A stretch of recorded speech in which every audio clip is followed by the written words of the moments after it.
शुक्राचा प्रवेश वृषभ राशीमध्ये होणार आहे।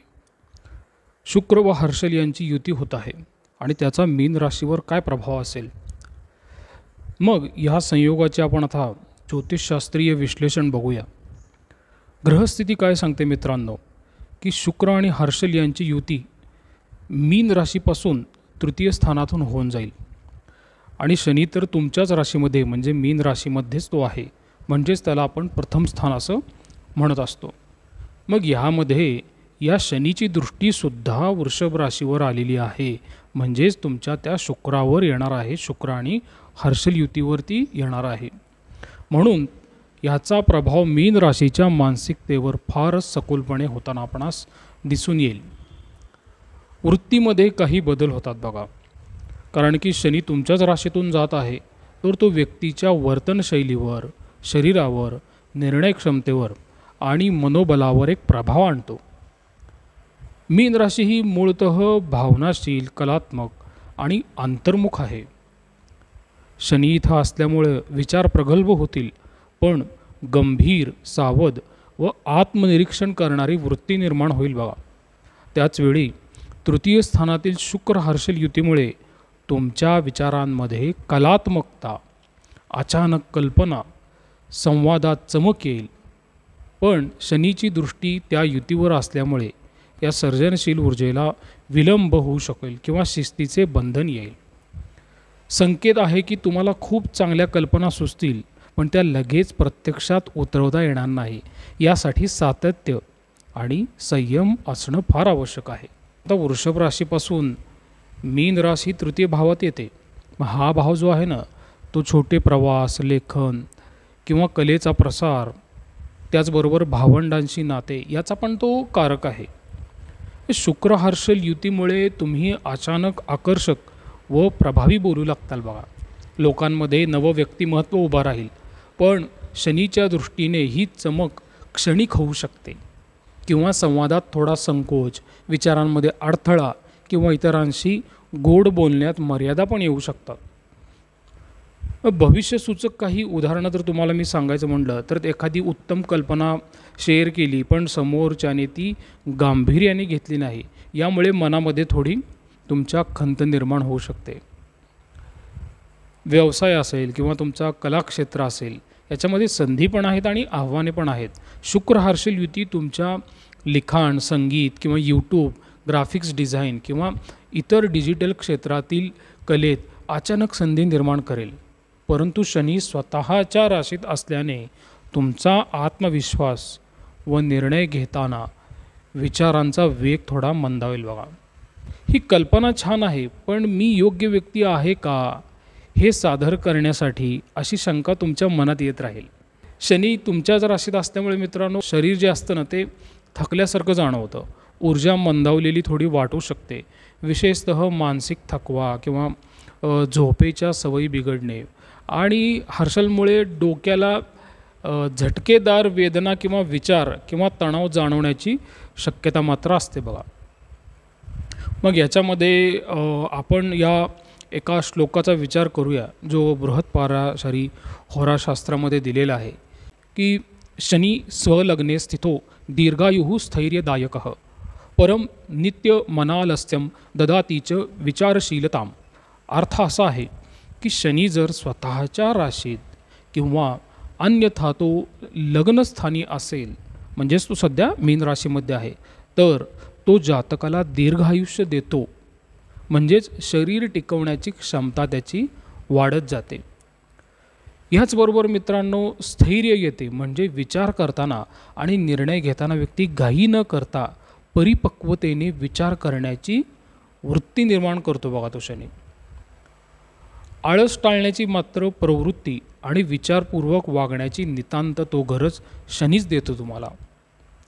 पण एक गोष्ट लक्षात घ्या मित्रांनो, शनी हे संकोच व भीती हे गुणही देतो, म्हणून असा जातक अतिशय बुद्धिमान असतो, पण तो गोंधळात न पडता निर्णय घेण्यास वेळ घेत असतो। मग काही आपण व्यवहारातील उदाहरणं जर विचारात घेतली ना, तर मान्य करा की एक व्यक्ती प्रेझेंटेशन देणार आहे आणि तो मीन राशीचा आहे आणि त्याच्या कुंडलीत शनी प्रथम स्थानात आहे, त्याचं बोलणं अगदी विचारपूर्वक असेल, शांत असेल, संथ असेल आणि मुद्देसूद असेल. तो कोणत्याही गोष्टीचा अभ्यास करून मगच बोलतो, पण तो स्टेजवर उभा राहायला थोडा संकोच करू शकतो. सुरुवातीला कॉन्फिडन्सची थोडी कमतरता वाटते. मग एखादा विद्यार्थी पण असू शकतो, त्याला सुरुवातीला कदाचित त्याचा आत्मविश्वास कमी वाटेल, पण त्याने एकदा सुरुवात केली की त्याचे विचार ठाम, अनुभवसंपन्न आणि परिपक्व वाटतील इतरांना. म्हणून मित्रांनो, शुक्र तृतीय स्थानी हर्षलबरोबर असल्याने अशा व्यक्तीच्या विचारांना, बोलण्याला एक आकर्षकता निर्माण करत असतो. तसाच एक श्लोक आहे, शुक्रो यदा तृतीय स्यात् वाक् प्रतिभा विलासनी यदि पापदृष्ट्यापि स्यात् मोहवाणी बाधकः भवेत. याचा अर्थ कसा आहे तुम्हाला मी सांगतो. शुक्र तृतीय भावात म्हणजे वाणी, संवाद, लेखन, सामाजिकता यांच्यावर तो सौंदर्य निर्माण करतोच. अशा व्यक्तीचं बोलणं फारच आकर्षक असतं, प्रभावी होतं, गोडसर आणि विलोभनीय पण असतं. पण जर अशा शुक्रावर शनीसारख्या मंद ग्रहाची जर दृष्टी आली की नाही, तर मग त्याचे परिणाम थोडेसे वेगळे होतात. हे बोलणं अगदी विचारपूर्वक, मोजकं आणि कधीकधी विसंवादी होऊ शकतं.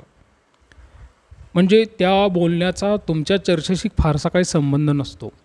संवादात थोडा गोडवा असला तरी तो परिणामकारक नसतो. काही वेळा व्यक्तीला वाटते की मी खरं बोलतोय, योग्य बोलतोय, पण लोकांना का कळत नाही, असं कधीकधी गोंधळ व्यक्तिकाच्या मनामध्ये येत असतो. कारण ते मोहक पण प्रभावशून्य संवाद बनलेला असतो बघा, त्यामुळेच असं घडत असतं. समजा तीच व्यक्ती एखाद्या लेखाद्वारे आपले विचार मांडते. ते लेख फार सुंदर शब्दांनी लिहिलेले असतात. लोक म्हणतील, वा अरे काय सुंदर लिहिलेलं आहे, पण जे मूलभूत मुद्दे आहेत ना, ते कदाचित लोकांच्या लक्षात येणार नाहीत. असं पण घडतं ना. याला म्हणतात गुण आहे, पण त्यावर शनीची सावली आहे. मग मित्रांनो, ह्याचबरोबर अशी ग्रहस्थिती आहे आणि मीन राशीचा जातक तर संवादामध्ये सौंदर्य आणण्याचा प्रयत्न करतच आहे, कारण की शुक्राचं गोचरच तसं होत आहे आता. पण शनीची दृष्टी असल्यामुळे ते सौंदर्य अंतर्मुख विचारात गुंतलेलं, दबलेलं आणि मर्यादित परिणामकारक होत असतं. मित्रांनो, ह्याच्यावर मार्गदर्शन माझ्याकडून काय असेल, आपल्या विचारांवर थोडा विश्वास ठेवा. शनीचा प्रभाव असताना संयम हा तुमचा सर्वात मोठा भाऊच आहे बघा. लेखन व संवाद कौशल्य विकसित करा, पण प्रतिसाद तर मिळवा ना. यापेक्षा मूल्य तुम्ही पोहोचवावं यावर लक्ष केंद्रित करा. तुमच्या व्हॅल्यूज वाढल्या पाहिजेत. सांघिक कामांमध्ये सहभागी व्हा, टीममध्ये वर्क करा, कारण त्यामुळे तुमच्या विचारांना व्यासपीठ मिळेल आणि भीतीच्या भिंती मागे राहतील. तर मित्रांनो, हा जो गोचर आहे शुक्राचा, हा मीन राशीसाठी अत्यंत लाभदायी असणार आहेच. तुमच्याबद्दल झालेले जे काही गैरसमज होते नातेवाईकांमध्ये, मित्रांमध्ये, काम करणाऱ्या लोकांच्या मनामध्ये, तर ते सुद्धा आता ह्या शुक्र हर्षल युतीमुळे मागील वर्षात झालेले सगळे गैरसमज निघून जातील.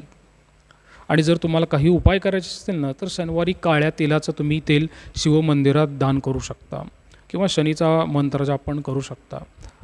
श्रम व संयमाने मात्र काम करा बघा. शनीची कृपा मात्र तुम्हाला नक्की त्यामुळे मिळेल. आणि शुक्रासाठी जर तुम्हाला काही उपाय करावा वाटत असेल, अर्थात काही त्याचा त्रास नाही आहे, त्याचा लाभच आहे, तर शुक्रवारी पांढऱ्या वस्त्रात तुम्ही गाईला गूळ आणि तूपही दान करू शकता. हा शुक्राचा एक पारंपरिक उपाय आहे. म्हणून मित्रांनो, मग मीन राशीसाठी निष्कर्ष काय येतो, हा काळ अंतर्मुख तपश्चर्येचा, नवकल्पनांचा, पण विलंब व स्वसंशयांनी भरलेला आहे बघा. शनी तुमच्या राशीमध्ये असल्यामुळे संयम, समजूतदारपणा आणि गंभीर दृष्टीने विचार करण्याची वेळ आहे. शुक्र हर्षल युतीमुळे कल्पकता व नवनवीन संधी येतील, पण त्या सुरक्षित रीतीने योग्य वेळी साकार करणं हे खरे कौशल्य ठरेल.